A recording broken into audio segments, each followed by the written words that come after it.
أعوذ بالله من الشيطان الرجيم بسم الله الرحمن الرحيم السلام عليكم ورحمة الله وبركاته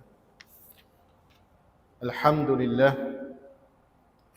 لله رب العالمين حمدا يوافي نعمه ويكافئ مزيده يا ربنا لك الحمد كما ينبغي لجلال وجهك وعظيم سلطانك أشهد أن لا إله إلا الله وحده لا شريك له وأشهد أن محمدا عبده ورسوله لا نبي بعده فإن أصدق الحديث كتاب الله وخير الحدي حدي محمد صلى الله عليه وسلم وشر الأمور محدثاتها وكل محدثة بدعة وكل بدعة ضلالة وكل ضلالة في النار أما بعد. Alhamdulillah, terima kasih pada Pengurusi Majlis mengangkat Tuan Imam yang dihormati Pengurusi Masjid Cikgu Ma'amin serta seluruh barisan AJK Masjid As-Salikin Sungai Udang, semua muslimin dan muslimat yang dirahmati Allah sekalian. Alhamdulillah, pertama sekali syukur pada Allah Subhanahu Wa Taala kerana pada malam ni dapat pergi ke Masjid Salikin Sungai Udang. Ingat kali tak akhir pergi tu sebelum Bulan Raya tau. Lama dah dok hari. Dan alhamdulillah hari ini diberikan kesempatan oleh Allah Subhanahu Wa Taala untuk datang ke masjid ini. Dan hari ini juga merupakan saya kira satu peristiwa yang cukup sedih. Pagi tadi masa subuh, kebetulan biasa subuh dah bawa handset. Kebetulan hari ni bawa handset. Sudah subuh tu tengok ada satu link orang share pasal pengeboman yang berlaku kepada Hospital Al-Amalillah kalau tak silap di Gaza. Lepas tu buka Telegram, scroll tengok info berkenaan dengan Palestin. Rupanya Israel serang guna bom yang paling besar sekali menyerang satu hospital di Gaza. Dan selepas daripada serangan tersebut, semua negara umat Islam mula bangkit.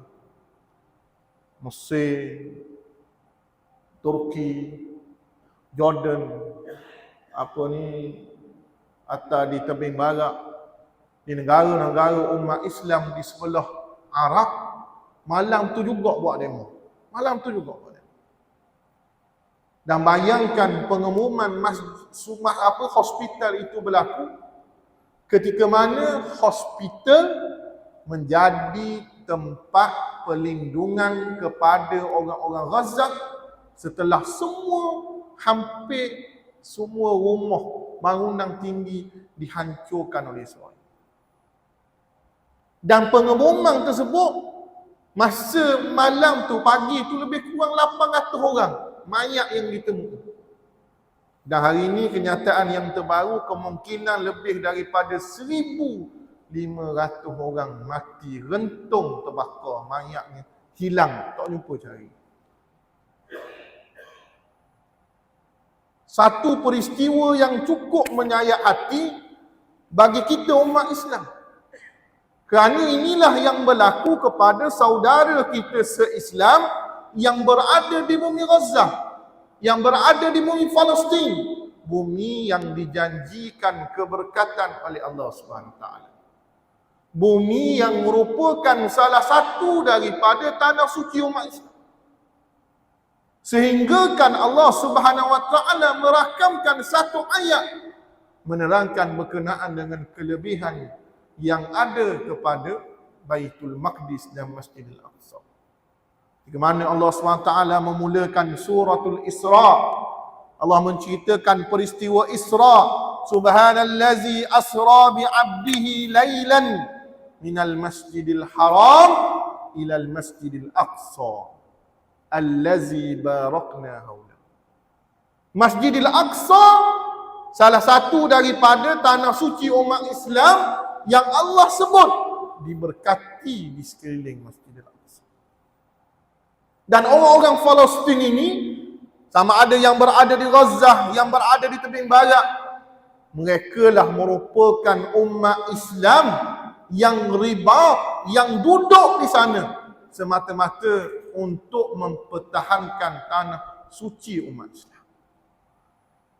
Dan kejadian pengeboman hospital ini tak pernah terjadi dalam sejarah perang manusia. Paling teruk sekali selepas daripada bom Hiroshima dan Nagasaki, lepas tu tak ada dah orang bom. Sebab dia lepas pada dunia ni, lepas perang dunia pertama, perang dunia kedua, dia ada dia punya garis panduan dia. Perang ni nak perang lagu mana? Manusia ni tak boleh lari dari perang. Biarlah ada orang setuju pun, tapi sebenarnya perang ini, peperangan itu merupakan fitrah manusia. Daripada awal dijadikan manusia sampailah ke akhir zaman akan berlaku peperangan sama manusia. Bahkan dalam sejarah ataupun dalam hadis Nabi SAW, Nabi menyebut bahawa akan berlaku perang besar di akhir zaman yang disebut sebagai perang Armageddon. Tapi nak katakan bahawa dalam dunia moden sekarang perang ni ada peraturan dia. Tapi Israel tak ada ikut peraturan. Sampai peringkat Amerika Syarikat, Perancis, Jerman, negara-negara barat yang lunak pada Israel terpaksa mengecam pengeboman yang berlaku kepada hospital. Mesir, Jordan, Presiden Mesir, Raja Jordan yang senyap daripada awal Gaza dibom tu senyap, tak keluar kenyataan, terpaksa mengeluarkan kenyataan mengkritik apa yang berlaku di Gaza, sebab ini merupakan sejarah dan tragedi yang teruk kepada sejarah manusia moden yang ada pada hari ini. Tak ada salah apa. Hospital yang menjadi tempat perlindungan, yang menjadi tempat untuk merawat orang sakit, tanpa apa-apa sebab dibom dan digunakan bom yang paling besar. Kalau kita tengok letupan tu, dah gambarnya, kita boleh tengok bagaimana besarnya api yang membakar ke seluruh bangunan hospital. Itu salah satu daripada tragedi besar yang berlaku pada umat Islam. Kalau kita di Malaysia duduk gitu, awak kata dia. Kalau malang lagi, ketika mana umat Islam dijajah, umat Islam diserang, kita sibuk balah tentang perkara-perkara khilafiyah. Biarlah nak sebut kan. Orang di Gaza tu tengah perang, kita balah akad nikah ni sah ke tak sah. Oh. Sampai peringkat saya ingat dalam satu kisah ketika mana ditanya kepada, saya tak ingat sama ada ditanya kepada Sayyidina Ali ataupun ditanya kepada Imam Malik ataupun ditanya kepada beberapa imam yang besar ataupun Abdullah bin Mubarak, saya tak ingat, ataupun tak silap Umar bin Abdul Aziz, dia lebih kurang gitu tak ingat. Dia orang tanya apa hukum ketika itu berlaku perang, berlaku peperangan, umat Islam diserang. Kefaduan masa itu ialah kefaduan jihad. Tapi ditanya, apa hukum darah nyamuk? Batal ke tak batal sebenarnya? Najis ke tak najis?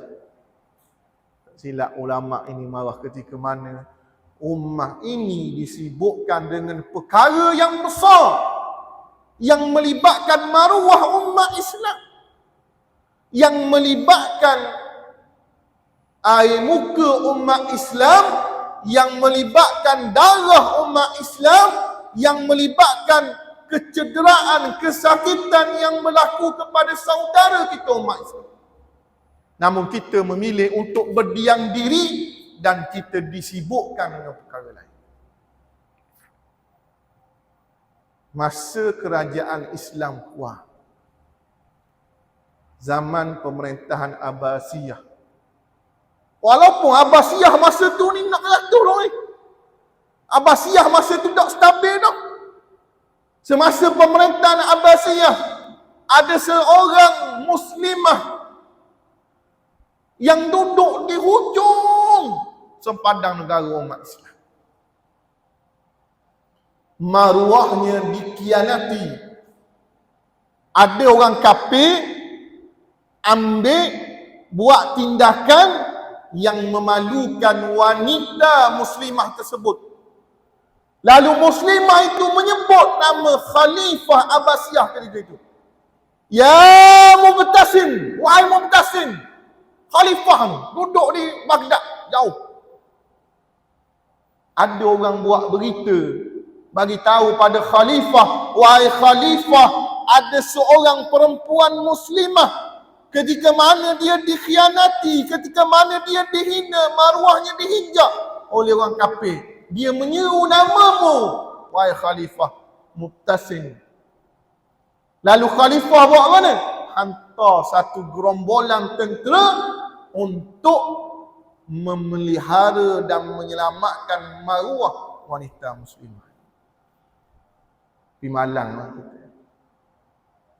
Kalau ketika mana berlakunya peristiwa yang menyayak hati ini, yang satu dunia bangkit, kita duduk tenggelam dak awak ni.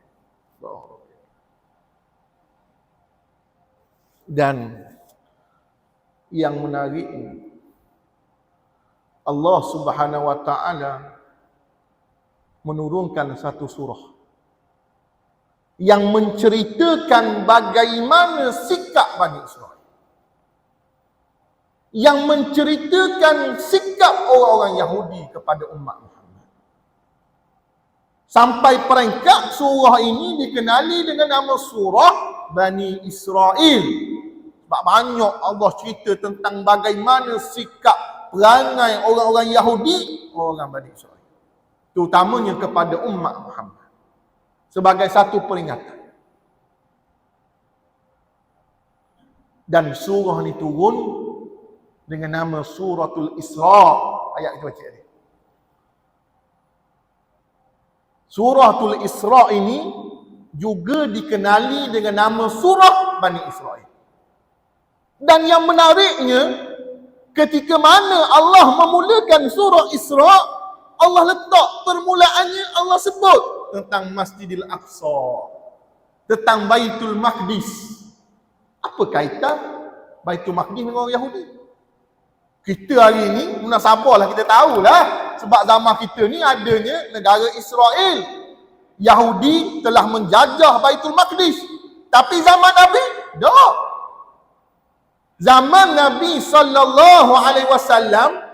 Baitul Maqdis ini duduk di bawah kerajaan Romawi, kerajaan Byzantine Timur. Kerajaan Rom ini dia ada 3 ibu negari dia, tempat yang besar. Yang pertama Konstantinopel, Istanbul hari ini, yang dikenali sebagai ibu negara, tempat pentadbiran. Yang kedua Syam. Syam hari ini Syria apa semualah, Jordan, ada sebahagian Palestin, Lebanon tu Syam secara besarnya. Syam ni tempat perdagangan. Baitul Maqdis, ada Baitul Maqdis tu istimewa kepada kerajaan Byzantine Timur, kerajaan Rom, kerana Baitul Maqdis itu merupakan tanah suci mereka. Sebab tu hebatnya Baitul Maqdis ni, Masjidil Aqsa, 3 agama. Agama Yahudi, agama Kristian dan agama Islam. Semuanya mengiktiraf, menyebut bahawa Baitul Maqdis itu merupakan tanah suci ini. Tapi sekarang siapa pemiliknya? Pemiliknya adalah umat Islam. Dalilnya ketika apa? Ketika berlakunya peristiwa Al-Isra wal Mi'raj.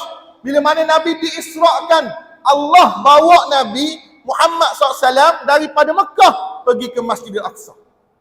Sebelum naik ke langit, Nabi SAW menjadi imam kepada semua Nabi-Nabi dan Rasul-Rasul SAW. Dia jadi satu simbolik sebagai penyerahan baton bahawa hari ini baton kenabian, baton untuk memerintah dunia ini diserahkan daripada Nabi Adam itu kepada Nabi Isa. Siapalah semua Nabi-Nabi diserahkan akhirnya kepada baginda Nabi SAW. Nak katakan bahawa hari ini Masjidil Aqsa menjadi milik umat Islam. Sampai pengingkar. Ada satu hadis Nabi SAW yang Nabi sebut tentang tanda akhir zaman. Ketika mana Nabi SAW balik daripada perang Tabuk.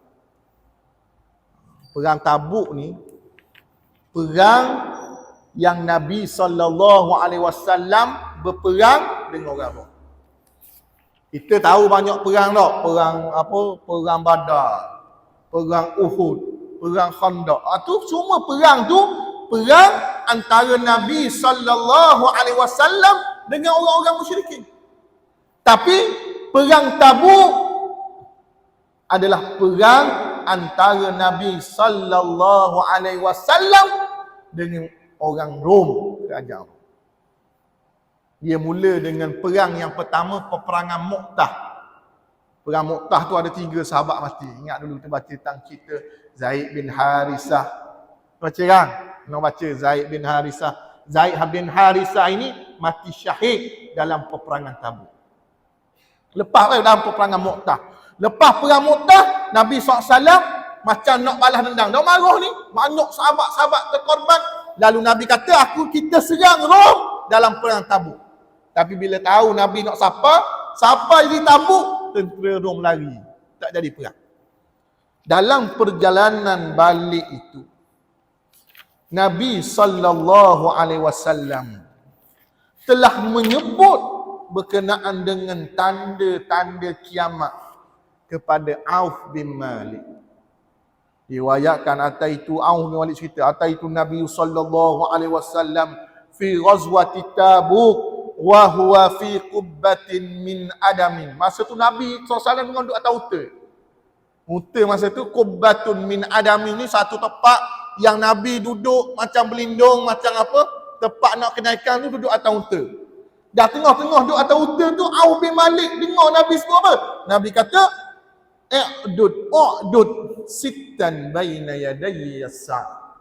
Mu kena bilang ada 6 perkara yang akan berlaku sebelum daripada berlakunya kiamat.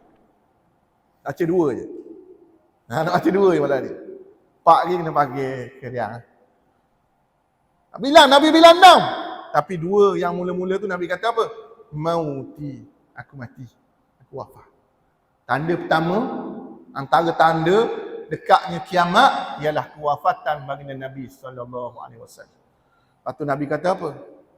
Summa fathu Baitul Maqdis. Kemudian Baitul Maqdis akan dibuka. Zaman Nabi SAW, Baitul Maqdis duduk di bawah kerajaan Rom. Yang memerintah siapa? Orang Kristian. Dibuka pada zaman Sayyidina Umar Al-Khattab radhiyallahu anhu Amirul Mukminin. Jadi umat Islam perintah Baitul Maqdis, Masjidil Aqsa, sampailah ke zaman Abbasiyah. Orang-orang Rom Barat pula. Tadi Rom Timur, ni Rom Barat. Kalau Rom Timur, agama dia agama Kristian Ortodok. Hari ni kerajaan Rom Timur tu dah pindah ke Rusia. Rom Barat dekat mana? Vatican City dekat Rom sekarang. Christian Catholic. Dia punya bos dia Pop. Tu Rom Barat. Orang Rom Barat pula mari jajah Baitul Maqdis pada zaman kerajaan Abbasiyah, sehinggalah dalam peperangan salib, sehinggalah dibuka Baitul Maqdis dalam peperangan Hittin pada zaman siapa? Salahuddin Al-Ayyubi. Dah, bilanya? Dalam permulaan cerita Bani Israel, Allah kata bahawa Yahudi, Allah mulakan tentang latar tempat pertembungan antara Yahudi dengan orang Islam ni dekat Baitul Maqdis. Dah bila Yahudi ambil Baitul Maqdis? Zaman kita ni. Ni zaman kita. Zaman umat Nabi sallallahu alaihi wasallam, Yahudi mengambil Baitul Maqdis selepas daripada kejatuhan kerajaan Turki Osmaniyah 1924. Dia ada satu perjanjian namanya Perjanjian Balfour. Lord Balfour masa tu dia adalah Menteri Luar British. Lepas pada Osmaniyah kalah, khilafah kalah, dia kata jom kita bagi negeri-negeri yang duduk di bawah khilafah ni, kita bagi sama rata. Bila bagi sama rata, lalu Palestin boleh pada British. British pun serah kepada Zionis. Dia ada satu lagi nama pula, Zionis. Zionis ni siapa dia punya pengasas dia? Theodor Herzl. Masa tu Yahudi ni bertabur, tak ada negara. Yahudi ni selepas daripada kerajaan Nabi Allah Sulaiman alaihissalam, selepas daripada Nabi Zakaria, Nabi Yahya alaihissalam, lepas Nabi Zakaria, lepas mereka bunuh Nabi Zakaria, mereka bunuh Nabi Yahya, mereka nak salib Nabi Isa tapi tak boleh. Lalu Allah SWT halau Bani Israel daripada bumi Palestin. Tak ada negara Bani Israel. Tak ada negara duduk merata-rata. Lalu munculnya satu gerakan namanya Gerakan Zionis yang dipimpin oleh Theodor Herzl. Dia kata kita kena buat satu negara untuk orang-orang Yahudi dan mereka memilih Palestin, Baitul Maqdis, dan diserahkan oleh Balfour, oleh British. Sebab British masa tu ambil Palestin, dia pun kata ambil Palestin ni serah pada Zionis. Yahudi pun masuk 1948 berlakunya peristiwa Nakbah. Nakbah ni benda, orang-orang Palestin dihalau keluar dari Palestin. Yahudi buat satu tindakan menghalau orang-orang Yahudi daripada bumi Palestin, berlakunya Nakbah 1948. Lalu orang Yahudi, orang Palestin lari ke mana? Ada lari ke Jordan, ada lari ke Syria, ada lari ke Lebanon. Mesir tak ada. Tak aman. Lalu Palestin yang besar tu kau sikit, sampailah kita hari ni kena Palestin dua tempat je. Satu Gaza yang bersepadan dengan apa? Dengan Mesir. Satu lagi tebing barat yang bersempadan dengan Jordan.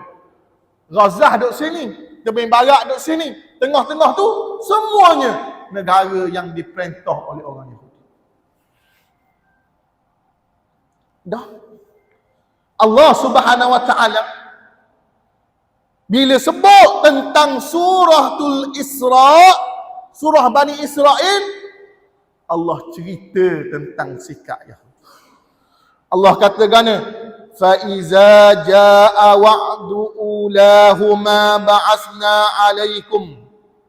Ayat atas sekali. وَقَضَيْنَا إِلَى بَنِي إِسْرَائِيلَ فِي الْكِتَابِ لَتُفْسِدُنَّ فِي الْأَرْضِ مَرَّتَيْنِ وَلَتَعْلُنَّ عُلُوًّا كَبِيرًا. Kalau kita tengok tafsir Ar-Rahman, dalam tafsir Ar-Rahman, tafsir pimpinan Ar-Rahman, Syekh Abdullah Basmah menterjemahkan ayat ini, dia kata apa? Dan kami nyatakan kepada Bani Israel dalam kitab, sesungguhnya kamu akan buat kerosakan di bumi Palestin 2 kali. 2 kali itu bila? 2 kali. Kalau kita baca kitab-kitab tafsir ulama terdahulu, tafsir Ibn Katsir, tafsir Al-Jazari, tafsir Al-Qutubi, bila mentafsirkan ayat ni, mereka sebut kerosakan Bani Israel bila mana mereka telah membunuh Nabi Zakaria, bunuh Nabi Yahya, di bumi Palestin. Bunuh Nabi kau. Bukan bunuh ulama, bunuh Nabi. Kata Nabi sallallahu alaihi wasallam dalam peperangan Uhud, bila mana jatuhnya darah Nabi, jatuh darah Nabi, Nabi tak dibunuh, darah Nabi jatuh dalam peperangan Uhud, jatuh ke bumi. Nabi kata, Allah, celakalah ummah ini, orang-orang yang melakukan peperangan pada Nabi. Sebab mana? Sebab telah menjatuhkan darah Nabi ke bumi. Dah ni bunuh. Tak ada dah kerosakan yang paling besar bila mana kamu bunuh utusan daripada Allah. Lalu Allah pun hantar tentera serang orang-orang Yahudi yang duduk di Palestin, lalu hancur negara mereka dan mereka bertempiaran lari. Tapi dalam ni Allah sebut maratain, 2 kali. Dah kali kedua bila? Kemungkinan besar pengkhianatan yang dilakukan oleh orang-orang Yahudi kali kedua berlaku pada zaman kita. Zaman kita, bila mana orang-orang Yahudi masuk ke bumi Palestin sekali lagi, dan Allah Subhanahu Wa Taala menyebut dalam ayat ini mereka masuk dalam keadaan macam mana? Wala ta'lunna uluwan kabira. Mereka masuk dengan penuh kesombongan. Sombong Yahudi hari ini. Orang Yahudi hari ini sombong. Sebab apa sombong? Sebab mereka menguasai dunia. Bayangkan, semua pemimpin kuasa besar dunia kena taat pada orang Yahudi. Hari ini, bila mana berlakunya serangan yang menyebabkan hospital dibom, Rusia salah satu daripada, ia panggil benda, negara tetap dalam Majlis Keselamatan PBB, nak buat usul mengutuk kekejaman Israel, disokong oleh China tapi ditolak oleh negara lain. Negara tetap, Amerika tolak, Britain tolak, Perancis tolak. Emmanuel Macron, Presiden Perancis, bila mana berlakunya pengeboman di Gaza yang secara jelas, secara terang, yang serang siapa? Israel. Macron dalam Twitter sekarang sebut, kami mengutuk kekejaman. Kutuk siapa? Tak sebut. Kami kutuk Israel, tak sebut. Nak kata negara-negara pemimpin kuasa besar dunia hari ini semua taat pada Israel. Bayangkan Amerika Syarikat nak jadi presiden Amerika, kena dapat lobby daripada Zionis, lobby daripada orang-orang Yahudi. Kalau orang Yahudi tak bagi lobby, tak boleh masuk. Tak boleh masuk. Tak boleh jadi presiden Amerika. Sebab itulah siapa peringkat, walaupun orang panggil dia Kongres Amerika Syarikat tu, antara Republikan dengan Demokrat, baloh. Biden Demokrat, yang pegang Kongres Republikan. Isu baru ni Republikan tak ambil luluh bajet. Kongres tak ambil luluh bajet Amerika. Dia panggil siapa negara Amerika tu, dia panggil shutdown. Sebab negara yang duduk di Kongres Parlimen ni parti lain, yang jadi presiden parti lain. Tak sebulu, tak ambil luluh bajet.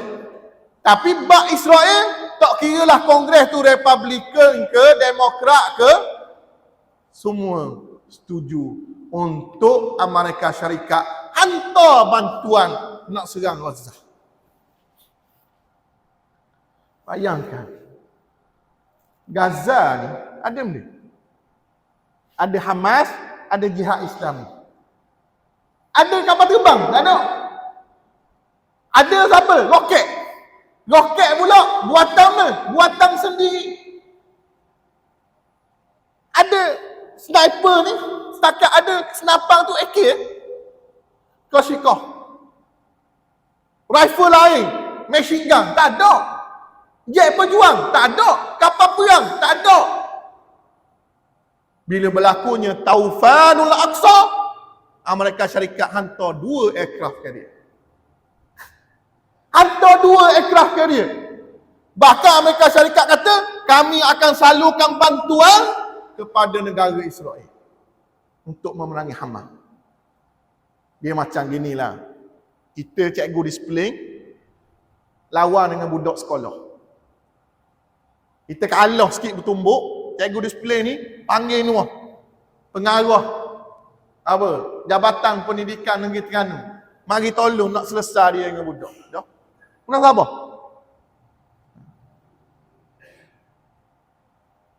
Balah sama AJK masjid je. AJK masjid Sungai Udang, ada orang dak kuati balah. Bi balah tu panggil Nuah, Perdana Menteri mari selesai. Bukan panggil YB Sura, panggil Perdana Menteri mari selesai. Dah pernah sama. Balah masjid kampung panggil Nuah, paling tinggi sekali. Kalau boleh nak panggil agung, panggil agung. Kalau boleh panggil sultan, panggil sultan. Dah. Gitulah pertemuan Israel dengan pejuangnya, dengan Iron Dome-nya, dengan macam-macam teknologi perang yang ada di Israel, kalah lawan dengan Hamas. Amerika Syarikat hantar 2 aircraft carrier. Bahkan aircraft carrier yang paling besar sekali dihantar untuk membantu Israel bagi menyerang bumi Gaza. Batu Allah SWT sebut. Dan kalau kita melihat ayat ini,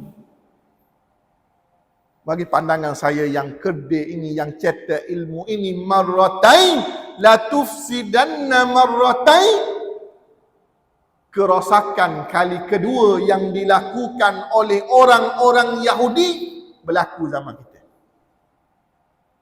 Dan Allah SWT sebut lagi dalam ayat ke-7, bila mana orang Yahudi buat kerosakan, Allah kata mana?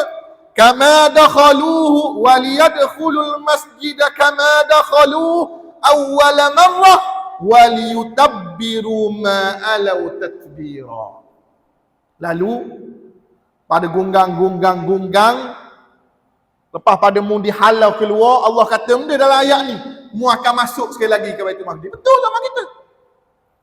Nabi sebut tahun 1400 tahun lepas, ayat Quran turun dalam surah Al-Isra ayat ke-7. Selepas Bani Israel melakukan kerosakan, orang Yahudi buat kerosakan, membunuh Nabi Zakaria, Nabi Yahya alaihissalam, mereka dihalau keluar oleh Allah daripada Masjidil Aqsa, dan Allah kata mereka akan masuk sekali lagi. Masuk bila zaman kita? Allah Rabbiyah Karim. Itu ayat Quran. Dan kamu akan memasuki Baitul Maqdis sebagaimana memasuk kali pertama. Lepas pada tu Allah kata apa?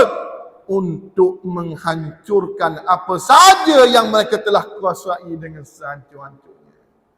Allah akan hancurkan pula kekuasaan yang berlaku pada orang Yahudi selepas daripada mereka melakukan kerosakan kali kedua.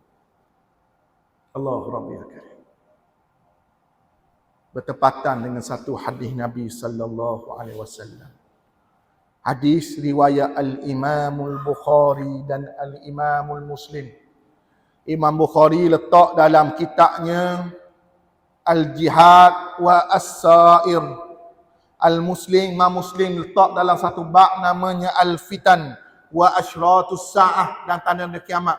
Hadis daripada Abu Hurairah, Nabi sallallahu alaihi wasallam bersabda, Nabi kata, la taqumus sa'ah. Panjang sikit lihat hari ni. Sikit biasa kan saya kalau azan berhenti dulu kan. Hari ni nak pitak panjang sikit je. InsyaAllah.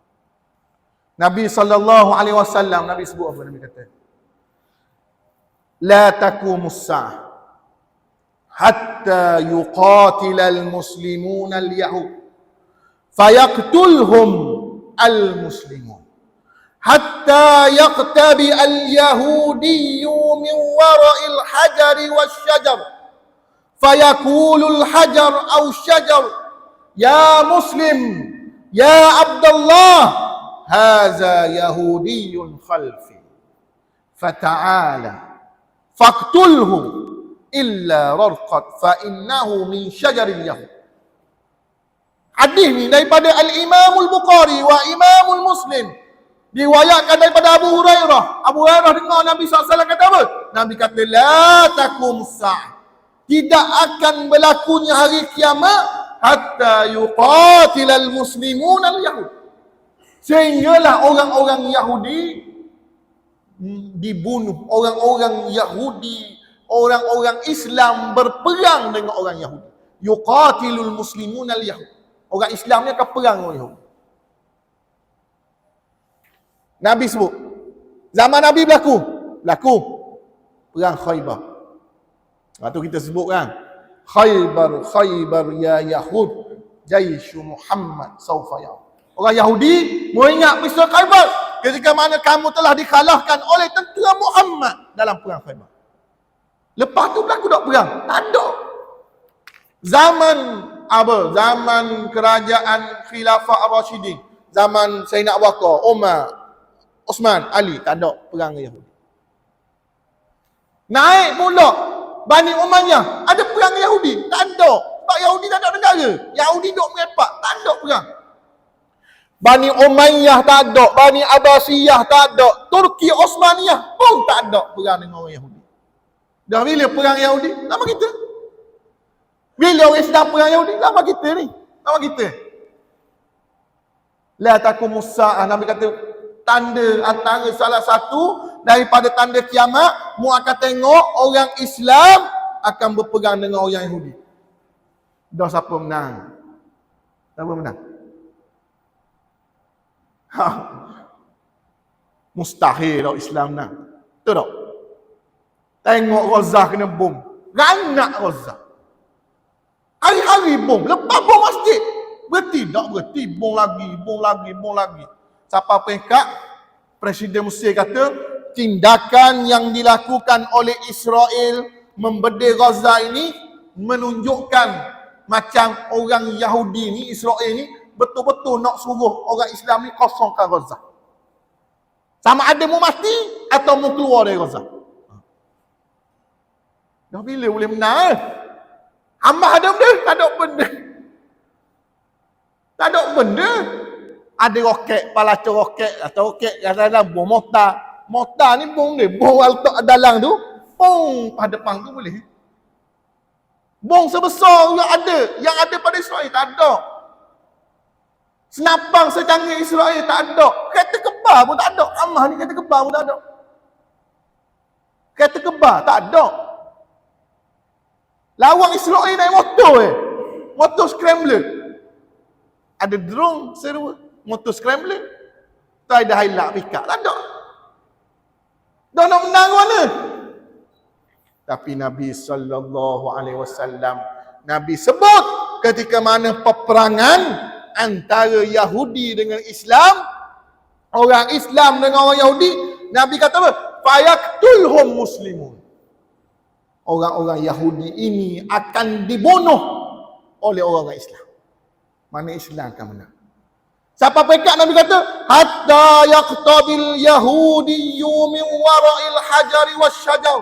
Orang Yahudi ni siapa pekat bila mana orang Islam serang ni, mereka akan berlari berlindung di bawah pokok, berlindung di belakang pokok, berlindung di belakang batu-batu hajari wasyajar. Batu pokok-pokok, batu-batu senyap. Dok. Nak katakan sebab tindakan kejam Zionis Yahudi ni, siapa peringkat pokok tak suka, batu-batu pun tak suka. Lalu dia kata mana? Fayakulul hajaru wasyajar. Panjang sikit boleh? Sikit nak habis hadis. Ya Muslim, ya Abdullah, haza Yahudiyyun khalfi. Wahai orang Islam, wahai hamba Allah, ni Yahudi duduk belakang aku. Batu pokok serong dia. Fata'ala, mu mari sini, faktulhu, dan bunuh Yahudi belakang. Illal gharqa, kecuali ada satu pokok dia tak cakap namanya pokok gharqa, fa innahu min syajaril yahud. Kerana pokok rokok ni adalah pokok orang Yahudi. Zaman dulu ketika mana imam apa yang menafsirkan hadis. Allah, kitab Riyadhus Shalihin, pengarang kitab Riyadhus Shalihin itu ulama-ulama yang terdahulu, bila mana mereka mentafsirkan hadis ini, mereka sebut peperangan ini antaranya Ibnu Hajar. Dia sebut tentang hadis ni, dia kata hadis ni berlaku kat mana? Palestin. Sebab pokok rokok ni mu nak jumpa di Palestin je. Itu dah Palestin. Tapi mereka tak boleh nak bagi gambaran sebab zaman Ibnu Hajar orang Yahudi tak ada negara. Zaman Al-Imam Nawawi yang mensyarahkan hadis ni, Yahudi tak ada negara. Yahudi tak duduk di bumi Palestin. Jadi mereka hanya boleh bagi gambaran secara umum. Tapi kita hari ini duduk di zaman ini, melihat dengan mata kepala kita bagaimana Yahudi berada di bumi Palestin. Yang kita sangka Yahudi ini tidak dikalahkan. Tapi Taufanul Aqsa mengajar kita Yahudi boleh kalah. Taufanul Aqsa ni dia berlaku bila? Dia berlaku pada 7 hari bulan 10. Ini berapa bulan? 19, 18. 7 hari bulan 10. 2 minggu dah berlaku Taufanul Aqsa. Masa tu Yahudi tak ada buat benda-benda. Gaza ni tak kena serang, tak ada benda. Yang mereka serang, yang mereka tekan adalah umat Islam yang duduk di tebing barat. Mereka tak mau bagi orang Islam yang duduk di tebing barat ni, yang duduk di sekitar Masjid Aqsa, nak masuk Masjid Aqsa, tak bagi. Siapa pelengkap, mereka suruh orang-orang Yahudi masuk buat perayaan di Masjid Aqsa. 2-3 minggu berlaku ketegangan di tebing barat, di Masjid Aqsa. Bang. 7 hari bulan 10.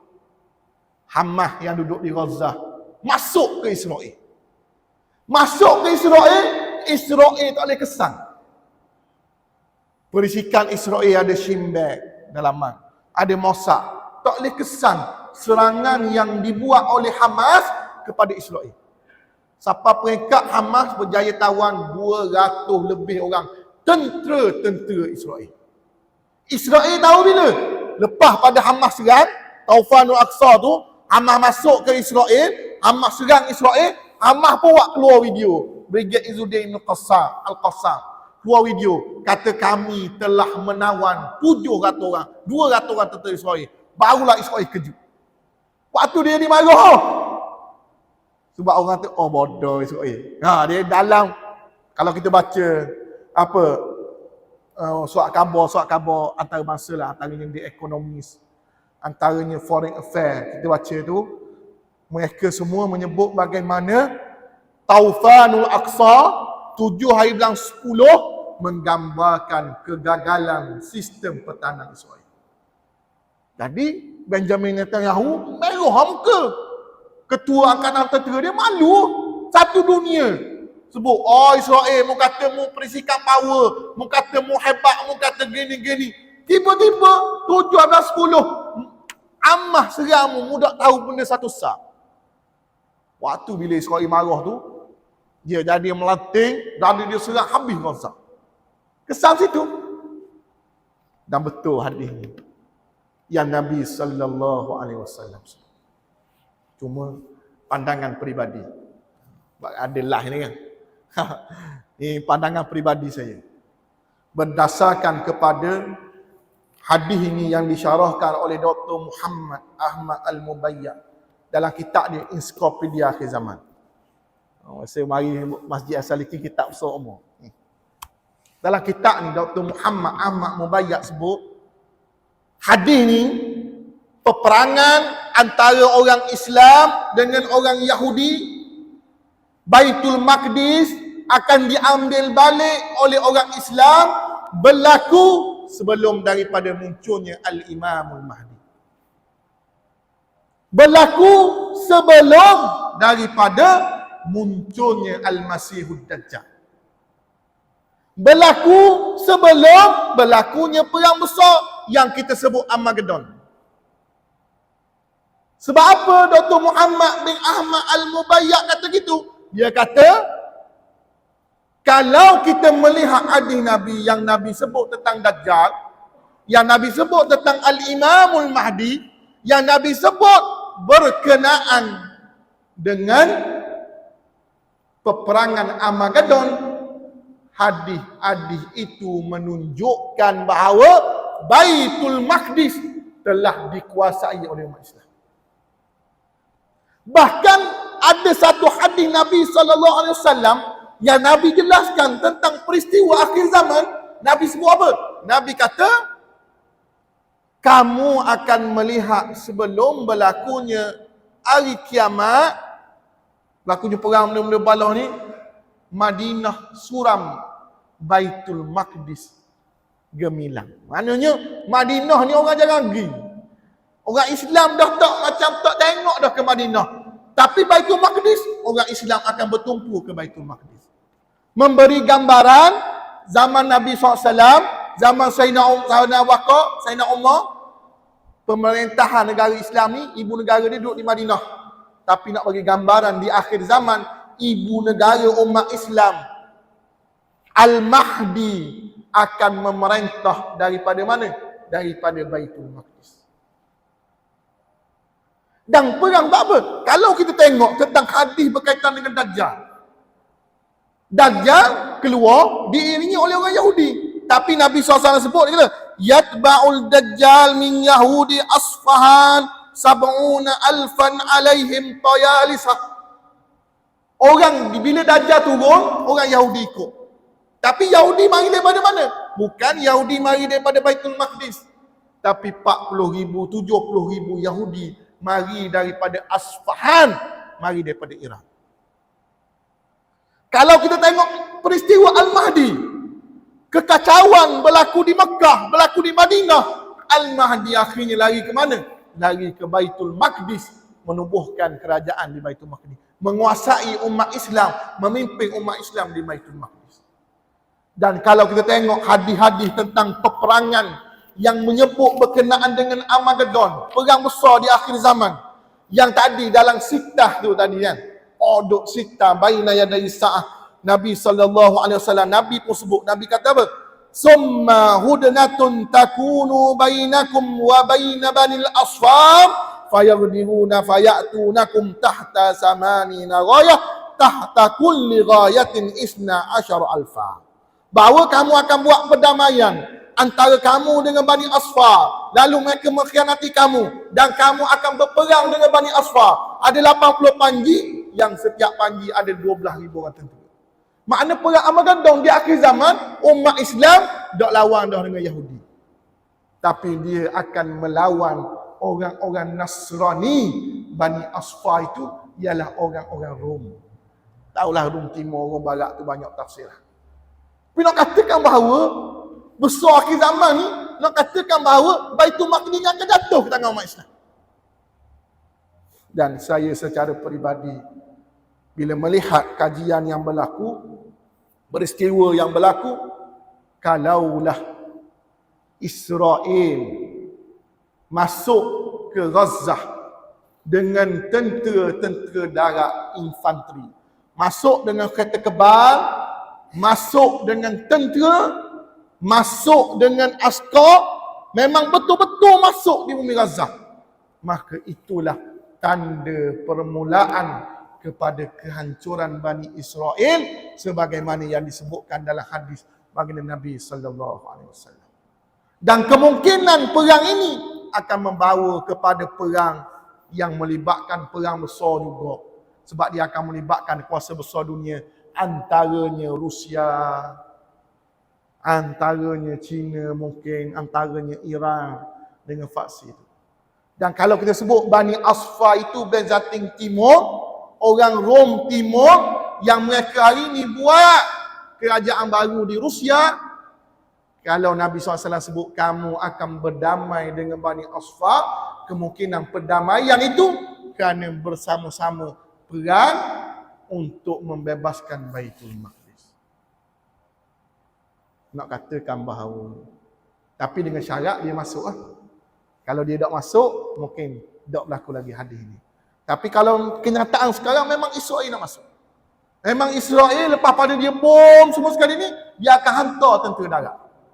Maknanya dia betul-betul nak kuasai Gaza. Dia betul-betul nak ambil Gaza.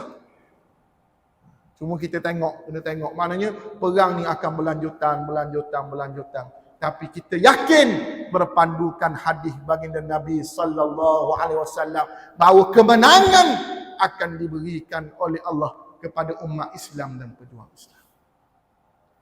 Jadi tugas kita sekarang. Jangan duduk saja. Dengar orang lain perang, orang lain mati. Dah kita doa ni.